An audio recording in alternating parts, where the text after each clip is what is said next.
Assalamu alaikum everyone. I'm your science teacher, Ms. Rida. I hope you all are fine. As you know that we are staying at home because of the coronavirus. I'm so sure that you are taking care of yourselves and taking all the necessary precautions. I wish you good health in this tough time. We are going to start our online session of science. We are going to start it with our unit number 2, that is about cell division. So, as we know that all the living organisms are made up of cells, we have studied it earlier that all living things, whether plants or animals, are made up of cells. More and more cells are needed for growth and development of living things. So, from where these new cells come to our body? The new cells actually arises by the division of pre-existing cell. This process is called as cell division. So, what happens in cell division? That there is a pre-existing cell, the cell that is already present in your body, which we call as parent cell. Parent cell. Sorry, it divides, the parent cell divides, and two new daughter cells will be produced.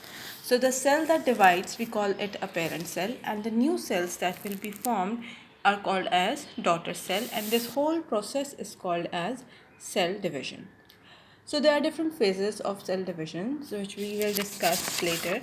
Before discussing about the cell division, I want you to revise some of your basic concepts about the structure of the cell. You can see this diagram in your books. Let me explain this first. So, here is a rough diagram of a cell. This is a rough diagram of an animal cell. So, you know that in the center of the cell there is a nucleus. Yes, there is in the center of the cell there is a nucleus. Now inside the nucleus there are tiny thread-like structures. These tiny thread-like structures are always present in the nucleus, but they are so tiny and they become visible only during cell division. When this parent cell decided to divide, these tiny thread-like structures become visible inside the nucleus of the cell. What we call these tiny thread-like structures? We call them chromosomes. Okay, we call them chromosomes. See, this is how chromosomes look like. Okay, these tiny thread-like structures, if you see it, they are like this, chromosomes. Now we will discuss about the structure of this chromosome. It is clear to all of you, I hope, that these are present inside the nucleus of the cell. Now these are called as chromosomes. Now we will discuss about the structure of the chromosomes. Chromosomes are actually consist of these things: two sister chromatids and a centromere.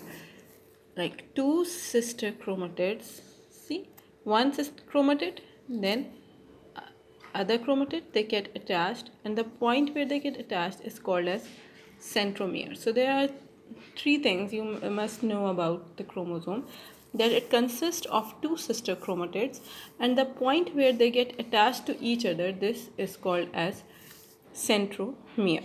Okay, so these are one and two sister chromatids, and they are attached at the center, and this point is called as centromere.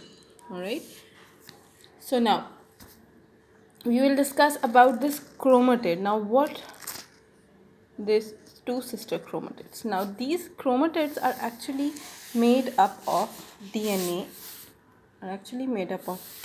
and proteins. DNA is tightly packed along with protein, and then this makes one chromatid. This is a picture of a DNA. This is DNA, and this section of the DNAs are called as genes. So if we started from here, actually there is a DNA. Okay, the parts of the DNA are called as genes. Like this is a gene, this is a gene, and there is a complete set of DNA consist of different sections of genes. When this DNA packed tightly along with protein, it forms chromatid.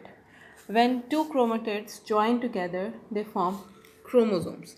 These chromosomes are present inside the nucleus of the cell. this is all about today's lecture. Please do read this topic from your books, and we will discuss further about cell division in our next lecture. Thank you so much.